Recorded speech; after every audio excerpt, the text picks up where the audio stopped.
Assalamualaikum warahmatullahi wabarakatuh. Apa kabar sahabat Kang Edi? Salam rahayu, salam sejahtera, penyejuk jiwa. Sahabat Kang Edi dimanapun berada, untuk video kali ini Kang Edi sajikan sedikit akan dikupas sekali lagi sesuai kemampuan dan kapasitas Kang Edi. Video kali ini akan membahas tentang guru sejati. Sahabat Kang Edi, guru sejati menurut versinya Kang Edi yang pernah dipelajari Kang Edi dari guru, dari cerita-cerita sesepuhnya Kang Edi.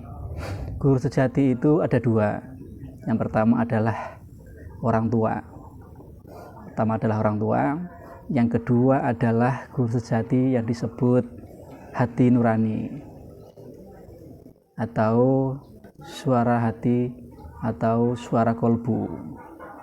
Nah, itu menurut dari yang Kang Edi pelajari. Karena sebagian orang menceritakan tentang apa itu guru sejati, hanya menceritakan tentang sesuatu yang ada di dalam diri kita. Tidak disadari bahwa guru sejati yang nyata dari awal sebelum kita dewasa seperti ini, sebelum kita mulai mengenal hal-hal yang ada di dunia ini, kasunyatan yang ada di dunia ini, kita melupakan guru sejati nyata kita, yaitu kedua orang tua kita, khususnya ibu, emak, atau umi, atau mama, atau bunda. Beliaulah yang mengajari kita. Beliaulah yang mengajari kita dari kecil, belum bisa kita bicara. Bahkan sejak kita di dalam perutnya beliau sudah diajari. Berarti secara tidak langsung ibu kita, khususnya orang tua kita dan bapak, adalah guru sejati bagi diri kita, bagi kita semua, seluruh makhluk, seluruh manusia yang ada di dalam jagat raya ini. Sekali lagi, guru sejati orang tua, ibu kita yang mengajari pertama kali, yang mengenalkan tentang benda-benda yang ada di hadapan kita, yang mengenalkan suara-suara A, suara B itu suara burung, itu suara ayam, dipanggil, dimomong, dinina-bubukkan, mendengar suara kita, dikutang-kutang, dikenalkan, oh itu ayam, itu anjing, ini daun, ini bunga, ini nasi, dan ini roti. Pertama kali yang mengenalkan bahasa itu, mengenalkan nama-nama benda itu adalah kedua orang tua kita, khususnya adalah ibu. Makanya suatu riwayat diriwayatkan saat sahabat menanyakan kepada Kanjeng Nabi Muhammad SAW tentang siapa yang orang-orang yang seharusnya saya hargai dan saya hormati ya Rasulullah. Beliau menjawab, ibumu. Siapa lagi ya Rasulullah?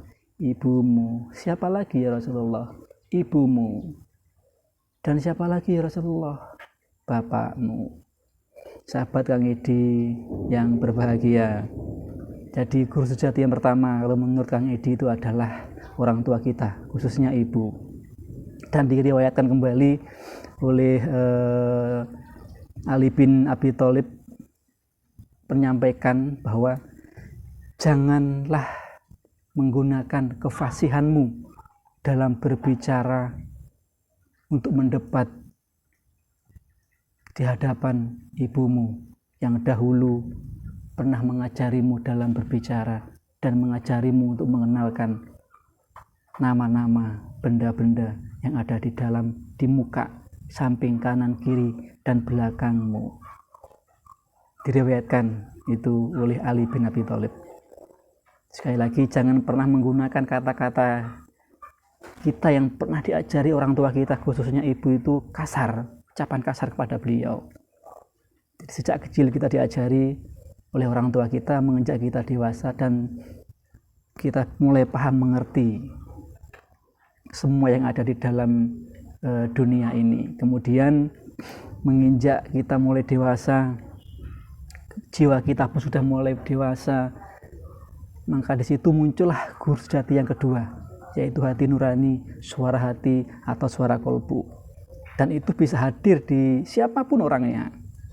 Kadang yang dinamakan firasat atau kata hati.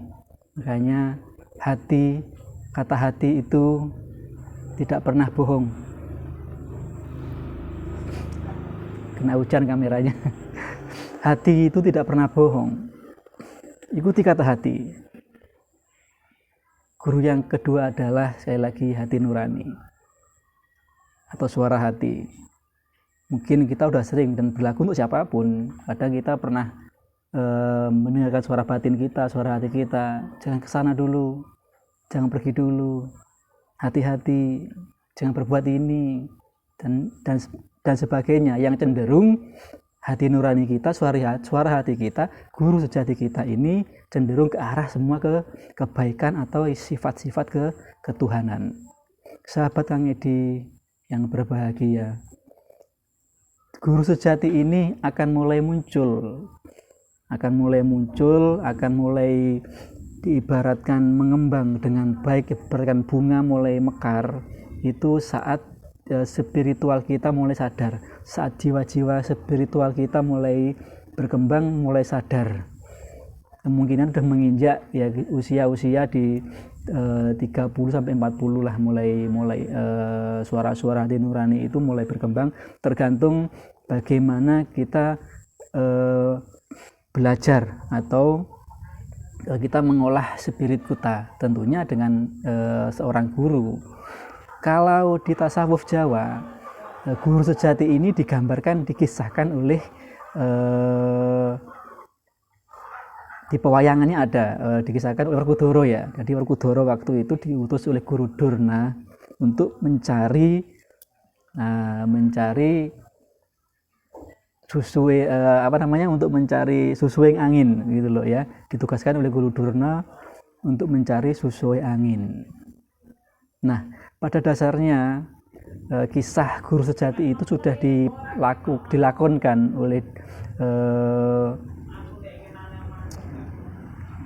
kisah Dewa Ruci ya, sudah dilakukan, sudah dipayangkan oleh Werkudara tadi, digambarkan oleh Werkudara yang akhirnya setelah pencariannya sampai ke hutan, ke gunung, kemudian harus ke samudra.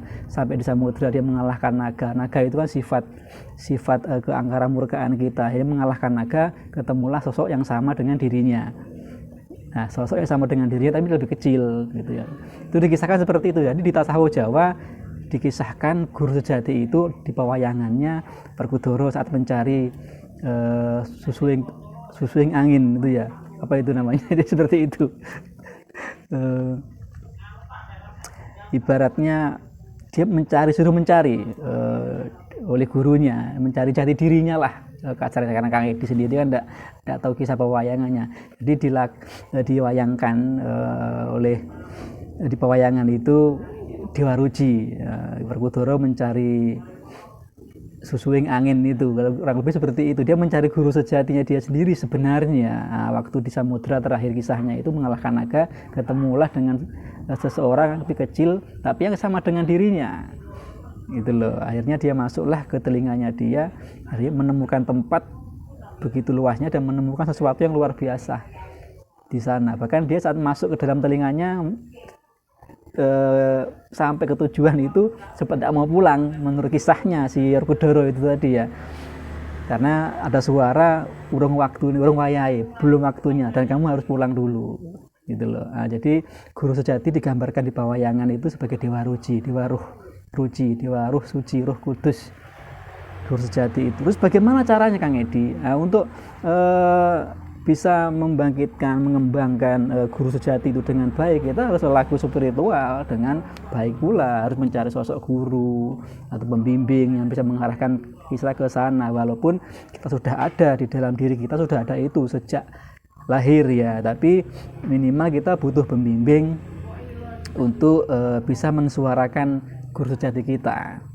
Nah, kita mendengarkan guru sejati kita melalui manah pribadi kita, melalui nur rani, cahaya hati. Nah, hati ini kalau bisa bercahaya, makanya akan bisa disuarakan, dikatakan sebagai papan tanpa tulis tanpa papan.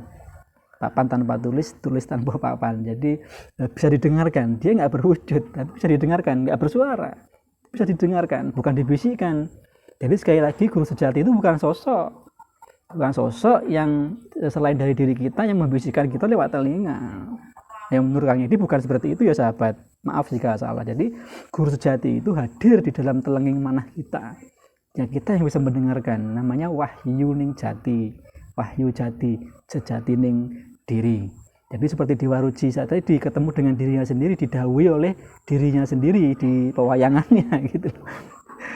Jadi sekali lagi, guru sejati itu bukan sosok di belakang kita atau di samping kita yang berbentuk sosok atau astral yang membisiki kita, bukan itu. Hati-hati dan hati-hati. Makanya di sini dibutuhkan seorang pembimbing untuk mengarahkan itu semua supaya kita tidak salah, tidak tersesat ke jalan yang negatif dan tidak salah untuk mempersepsikan, mengaplikasikan tentang, memaknai tentang guru sejati. Sekali lagi, guru sejati itu ada di dalam diri kita, yang disebut juga wahyuning diri, wahyuning jati, suara hati, suara nurani. Dengarkan. Minimal kita mulai beribadah dengan baik, mulai memperlakukan diri kita dengan baik, ibadah dengan ikhlas. Ya kalau suka, ibaratnya ya cari seorang pembimbing untuk mengarahkan itu semua supaya tidak salah, supaya kita sendiri tidak mereka-reka ya atau tidak, dan harus tetap supaya kita lebih yakin, lebih mantap mencari pembimbing yang bisa mengarahkan ke arah guru sejati itu tadi, supaya tidak salah mengaplikasikan dan mengertikannya. Sekali lagi sahabat Kang Edi, guru sejati itu ada dua. Pertama kedua orang tua kita, khususnya ibu, dan yang kedua adalah guru sejati wahyuning diri, wahyuning jati yang bertempat di telenging manah kita, di dalam hati kita, di dalam nur rani kita, bukan sosok. Jadi guru sejati itu bukan sosok astral yang membisiki kita. Hati-hati dan waspada. Semoga manfaat, kurang lebihnya mohon maaf. Biwabillahi taufiq wal hidayah. Assalamualaikum warahmatullahi wabarakatuh. Salam dari Banyuwangi.